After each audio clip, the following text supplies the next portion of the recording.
Once upon a time, in a village nestled deep within the heart of Africa, there lived a woman named Adana.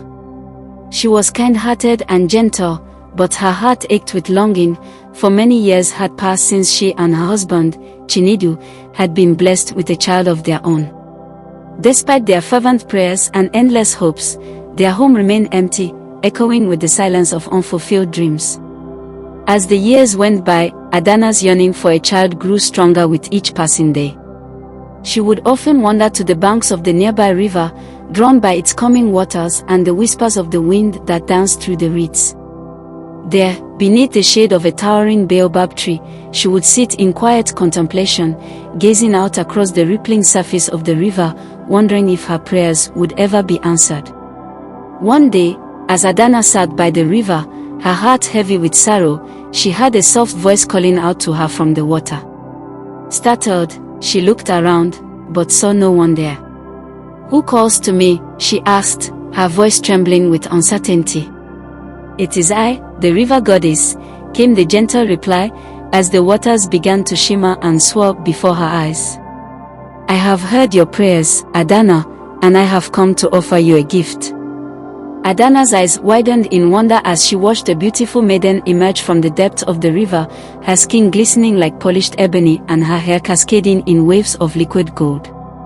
"I am the daughter of the river," the maiden said, her voice as melodious as the song of a nightingale.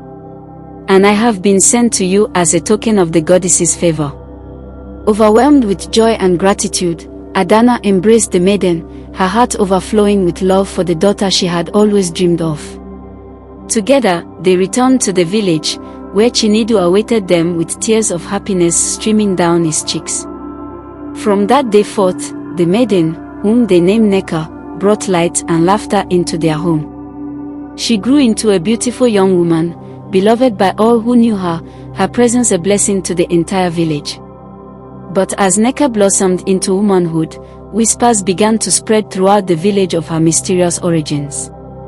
Some said she was a goddess in disguise, sent to bring prosperity and fortune to those she touched.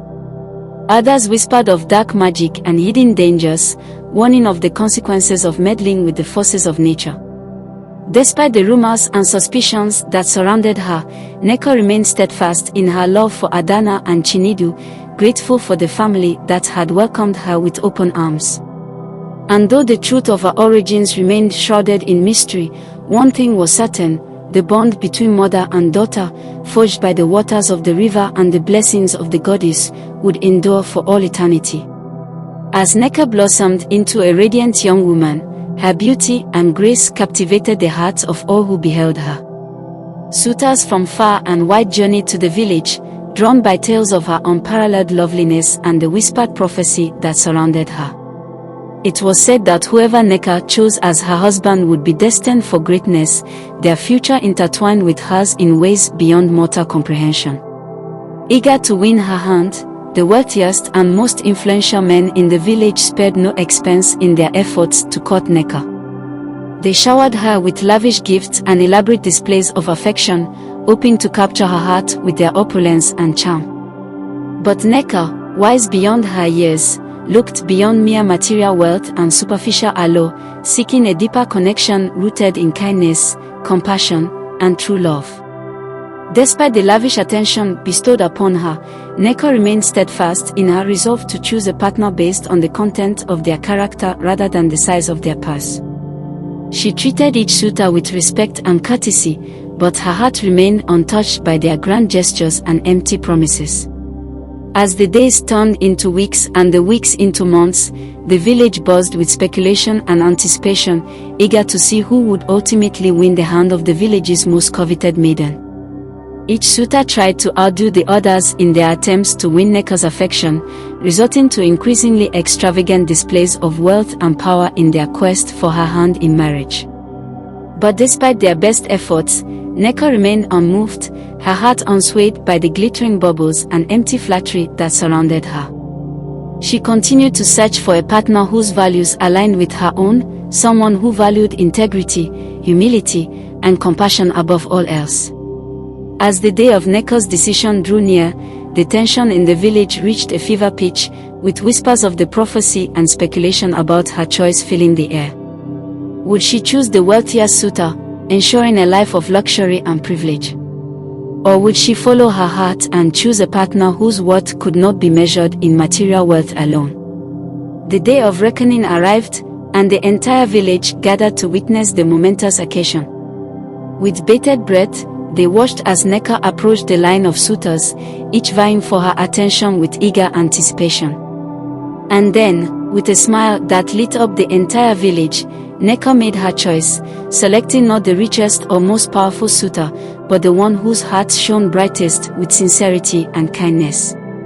As she took his hand and gazed into his eyes, the prophecy was fulfilled, and the entire village knew that greatness awaited the couple who had chosen love above all else. As Nneka's eyes met those of Obi, the young hunter whose heart radiated sincerity and kindness, a sense of peace washed over her. Despite the lavish gifts and grand gestures of the other suitors, it was the simple offering of a rabbit, the fruit of Obi's labor in the forest, that had captured Nneka's heart. In that humble gift, she saw the true essence of Obi's character, a man of integrity and humility, whose love for her transcended material wealth. As they embarked on their journey together, Nneka and Obi found happiness and fulfillment in each other's company.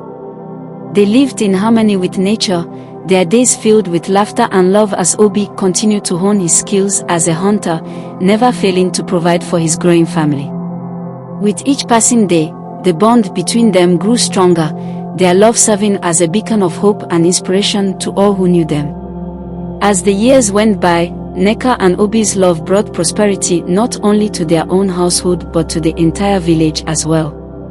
Obi's prowess as a hunter became legendary, his skill unmatched by any other in the village.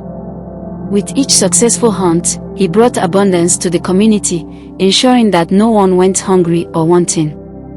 But it was not just Obi's hunting skills that brought prosperity to the village, it was also the love and kindness that he and Nneka shared with their neighbors. They opened their home to those in need, offering shelter and sustenance to travelers and strangers alike.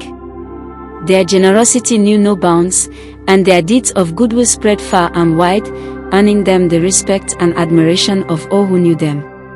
As the years passed, Nneka and Obi's love bore fruit in the form of twins, a boy and a girl, the first twins ever born in the village.